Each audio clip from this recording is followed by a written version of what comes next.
단면의 형상을 봤을 때 직사각형, 볼끝, U형상, T형상, 사다리꼴 형상으로 구현이 되는 형상이고요. 그리고 이 기능을 표현하는 이름 명칭은 슬롯이라고 합니다.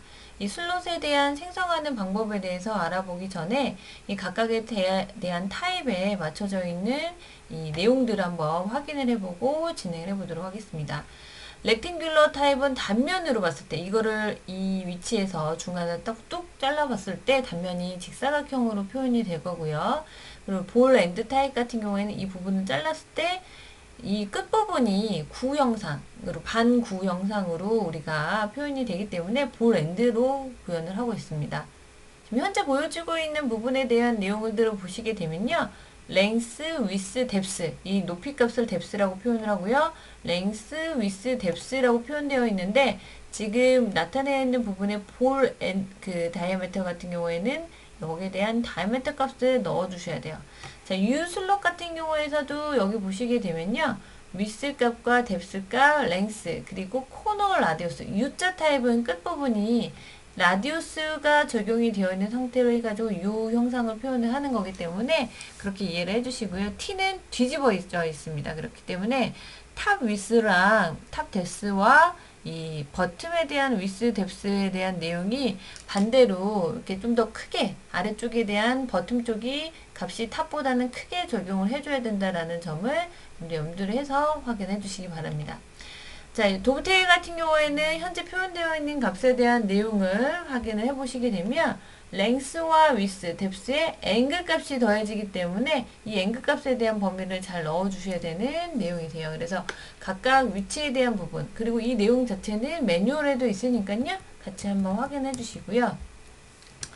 자, 슬롯 기능을 일단 실행을 해놨는데 자, 디자인 피처 쪽에 있는 슬롯 렉탱귤러 타입으로 선택을 하고요. OK 버튼을 눌러줍니다.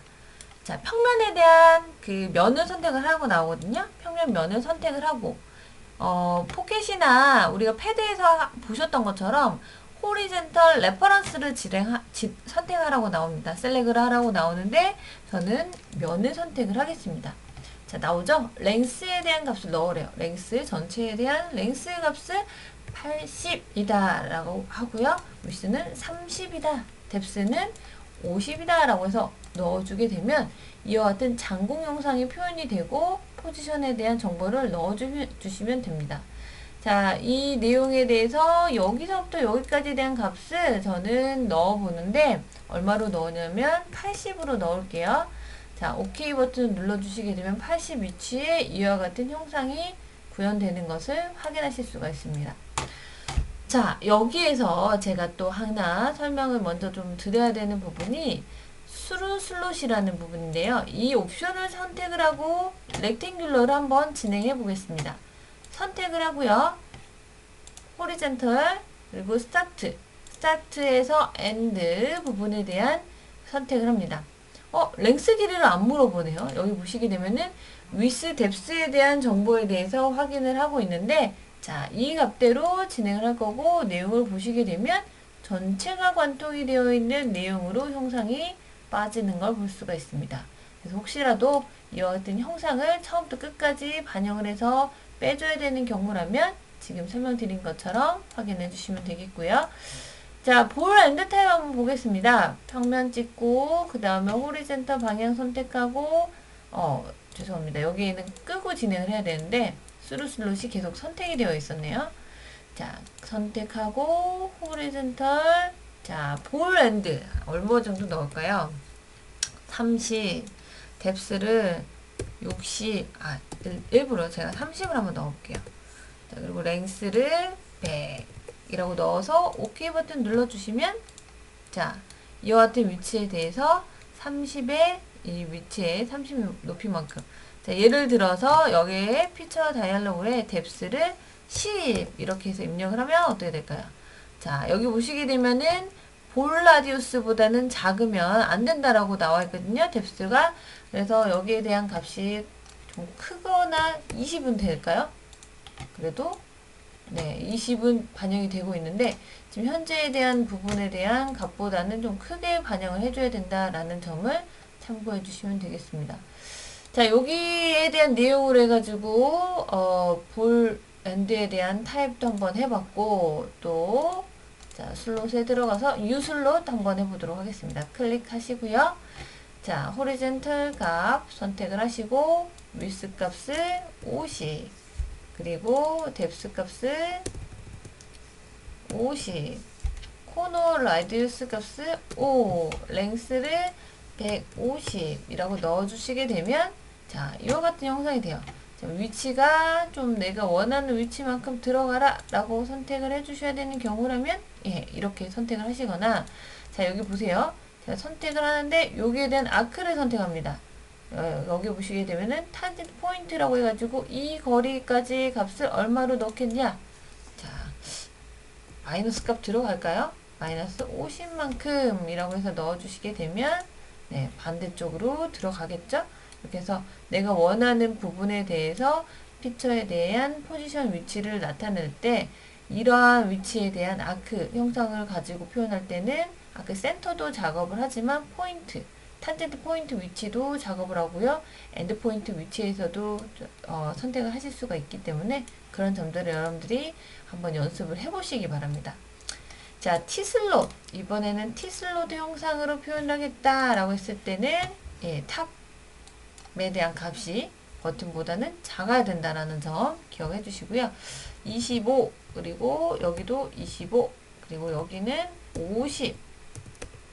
이 부분은 50이라고 해서 넣어 주신 다음에 랭스 값 100이라고 100은 너무 큰가요? 자, 80이라고 해서 넣어주면 네, 여기에 대한 형상으로 표현되고 오케이. 여기랑 별반 차이가 없네요. 하지만 자, 뷰의 섹션으로 한번 보도록 하겠습니다. 자, 이쪽 방향으로 쑥 지나가서 보면 어때요? 단면 형상이 뒤집어 있는 T자 형상으로 표현되어 있는 거 보이시죠? U슬롯은 어때요? 그 코너 부분이 U자 타입으로 표현이 되어 있는 것을 볼 수가 있습니다. 자, 이런 정보들에 대한 내용들을 확인을 하실 수가 있으니까 이 내용에 맞춰 가지고 여러분들이 확인을 해주시면 되고요. 자, 마지막으로 도브테일 값까지 한번 해봐야 되겠죠? 여기에 나타나 있는 값의 T슬롯 도브테일로 한 요 정도로 이번에는 방향을 좀 바꿀게요. 호리젠탈을 이쪽 방향으로 위스 값을 얼마나 할까요? 네, 20 정도 하고요. 뎁스를 40, 네, 앵글을 45, 네, 랭스를 한 80 정도로 넣어주시면 자, 이것처럼 표현이 되고 지금 여기 넘쳐져 나오려고 하거든요. 근데 그냥 일부러 그냥 빠져 나오게끔 한번 센터 정리를 해보겠습니다. 이 라인과 이 라인을 매칭을 시키는 라인 onto 라인 선택을 했고요. OK 버튼 눌러주시게 되면요. 이와 같은 형상이 표현이 됩니다. 옆에 쪽이 너무 많이 각도가 틀어져서 그러는데 이 값을 바꿀게요. 30으로 30이 아니라 60으로 네, 이와 같이 표현을 하게 되면 사다리꼴 형상으로 구현이 되는 것을 볼 수가 있습니다. 자, 슬롯에 대한 키포인트 다시 한번 설명을 드리면 호리젠탈 방향이 랭스 방향이다 라는 점 기억해 주시고 포인트에 대한 내용들 그리고 형상이 T자지만 뒤집어 있는 T로 기억을 해 주셔서 해당되는 값들을 넣어 주셔야 된다라는 점. 여기 보시면은 선택을 할 때 애초에 여기에서 물어보죠. 여기 위치에 대한 값들이 위에 있는 값이 작고 위가 크잖아요. 거기에 준해서 우리가 값들을 집어 넣어 주시면 됩니다. 편집하실 때 마찬가지 더블 클릭을 통해서 들어가시면 되고 포지션에 대한 위치도 마찬가지 에디트 포지션 해가지고 들어가셔서 변경하시면 되니까요.